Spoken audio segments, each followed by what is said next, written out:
or whether there's reasonable doubt. If we know in advance that reasonable doubt exists and we're not going to be able to get a conviction or even beyond a judgment of acquittal by the judge, we can't ethically file those charges.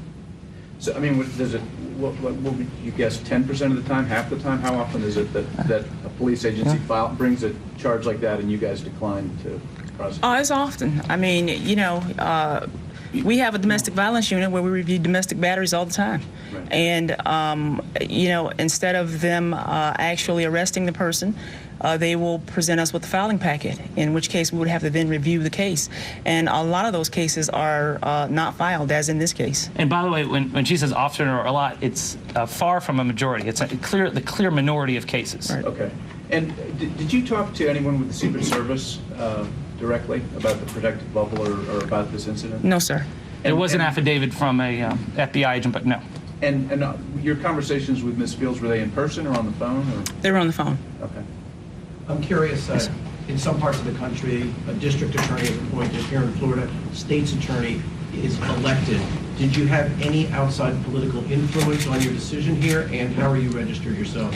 None. And my political affiliation and my political leanings are all very public, but they don't come inside this office. This is an apolitical office. We're all elected with a party affiliation.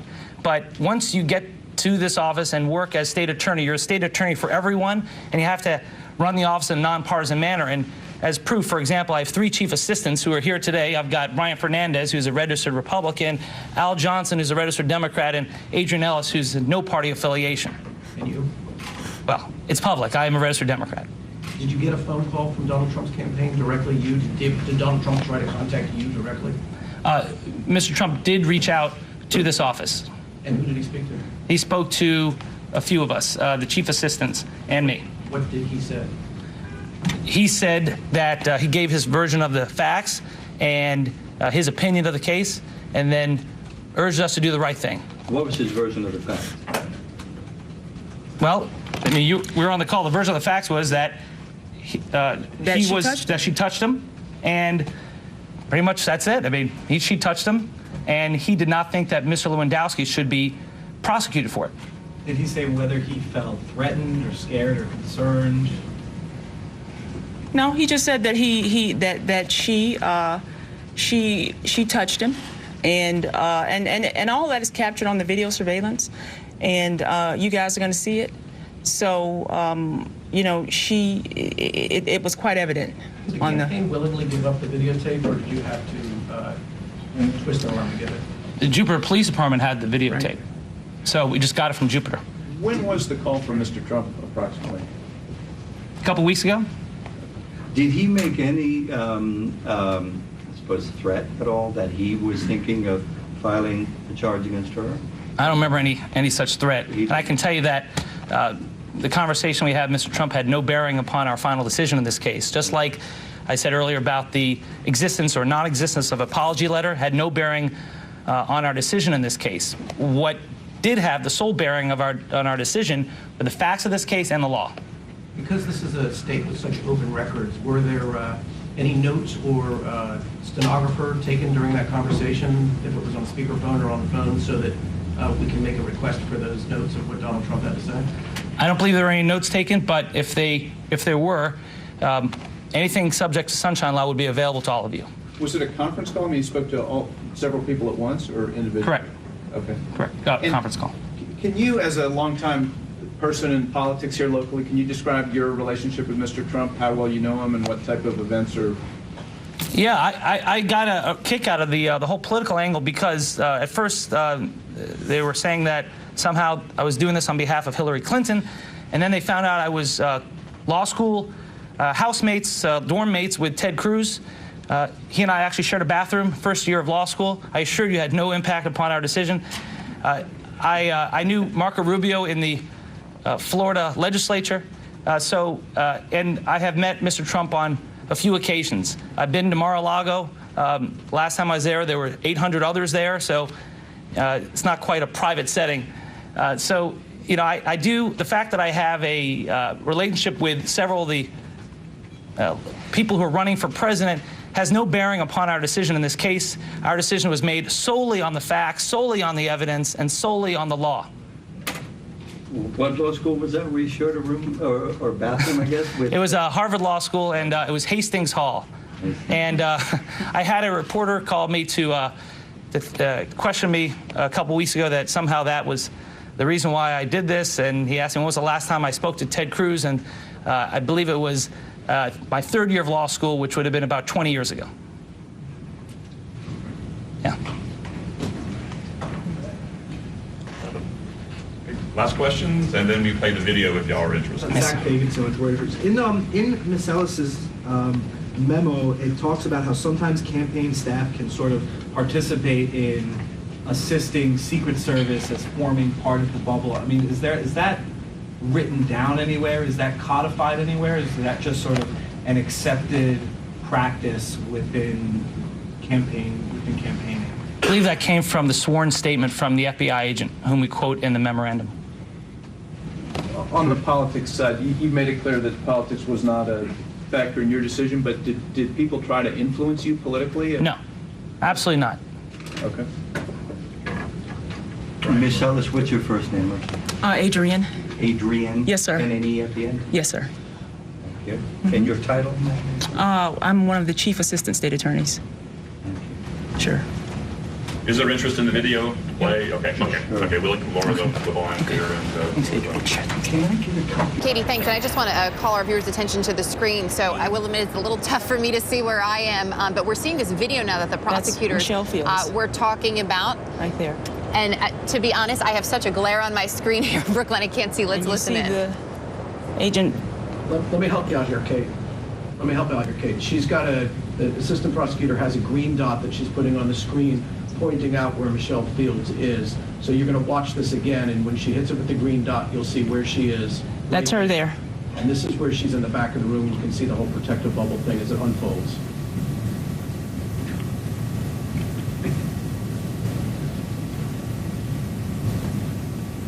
So, of course, this is a portion of the videotape that we had not seen.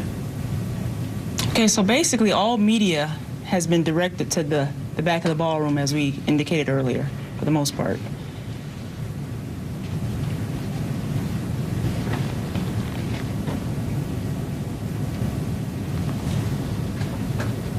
Could you show us again with the green dot where she is? Just so Sure, people she's follow right there. and see where she is? Mm-hmm.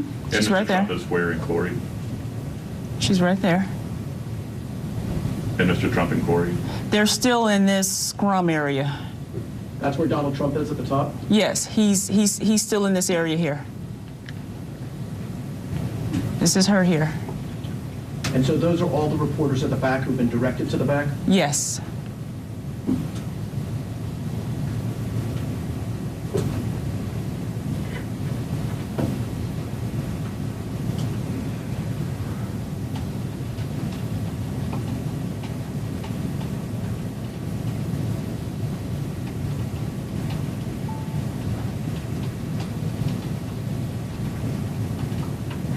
Okay, now she's Show me walking. where Donald Trump is This again is on her. the picture. She's moving. Oh, there we go. Okay, she's moving. She's now making her way back over. Now she's going in. This is when she goes into the protective area that she's not allowed to be in, basically. This is her here. This is Mr. Trump here. And Corey is behind him. Mr. Lewandowski is This is behind him. so. Here we go. Right here. This is where it happens. You see him pull his arm right there. That's Mr. Lewandowski there. Goes really quick, so we had to play it a few times ourselves just to capture it. But you can see where when she gets next to him, she touches him, and you see Mr. Trump recoil his arm like that. And that is the point in which Mr. Lewandowski reaches in, because from his vantage point, he is directly in that area where he can see her arm touching Mr. Trump. And he then reaches in and he grabs her arm to pull her to the side. Did the And fact that she touched him first have any bearing on this office's decision not to charge Lewandowski with touching her? No. The fact that she That- didn't. The fact that she touched him. The fact that she touched him first. The fact that she touched Trump Oh yeah. have anything to do with the fact that, okay, I mean, that was The has a fact- direct bearing on the fact that you're not charging Lewandowski with touching her.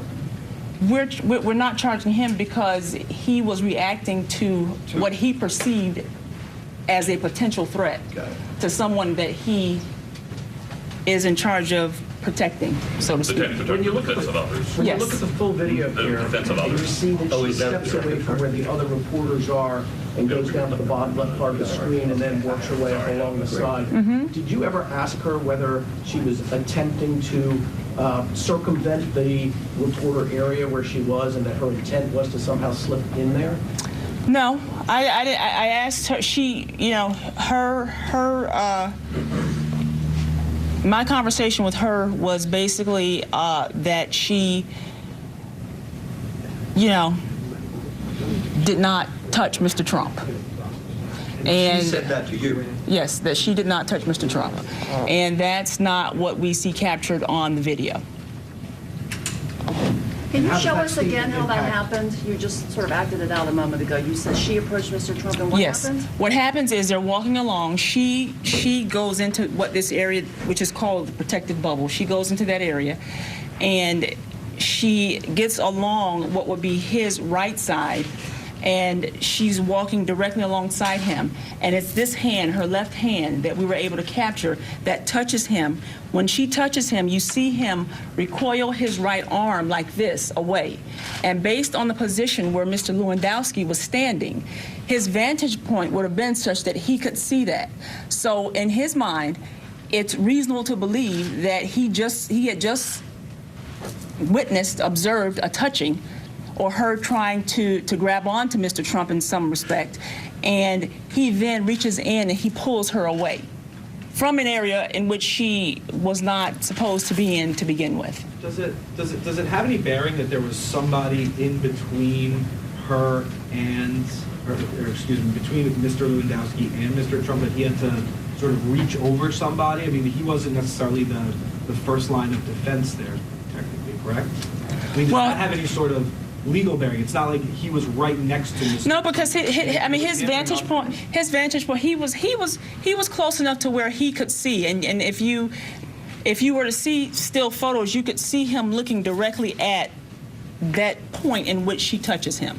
So he was close enough to where he could see that. Now, as I stated in my memo, you know, if there really was, if he really felt that. You know, he didn't have that. This is something that shouldn't have happened, so to speak. He could have gotten the other agent's attention. You know, that's what. However, you know, in a case like this, I think he just kind of reacted and did what he needed to do. And did he speak to you in any effect about, you know, did he feel that the other agents were, did he say the other agents didn't see it, weren't paying attention, weren't aware of it? I mean, this is what these guys do professionally, right? So it's not No, because campaign manager.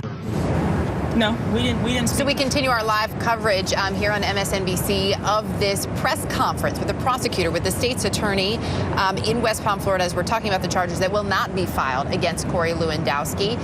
Joining us, our chief legal correspondent, Ari Melber. Katie Tur is also with us. We have Chris Hayes here with us in Brooklyn. Ari, I want to start with you because as the assistant state's attorney, Adrian Ellis, who put together the whole memo on this, is going through the video, a couple of things that really stand out here. She said that one of the reasons they decided not to charge Lewandowski is because from their perception, what they saw, and even in their conversations, Lewandowski was reacting to what he perceived as a threat. Some of what we're hearing, this definitely differs from some of the accounts or even the versions that we heard initially. That's correct. I mean, I think that the key takeaways, according to these prosecutors, the evidence that they've just been presenting, which we've been listening to, as well as their memo to no file, which we have now obtained, is that basically they saw Corey Lewandowski here as acting legitimately in providing physical security to the candidate. That is not his job. The Secret Service does that. But they even quote from a former FBI agent, Barton Brown, who submitted an affidavit that's, of course, sworn under oath as true, that's saying at times in this so-called protective bubble, that is what senior staff can do. They can help create the space. And then the video we're watching now, which is, of course, now released for the first time, a new angle. You see the circle around Michelle Fields. The prosecutor's saying this is important because it shows that she was actually told by the authorized agents, the Secret Service, who have tremendous authority here in these scenarios, that she was told to stay over out of that walkway.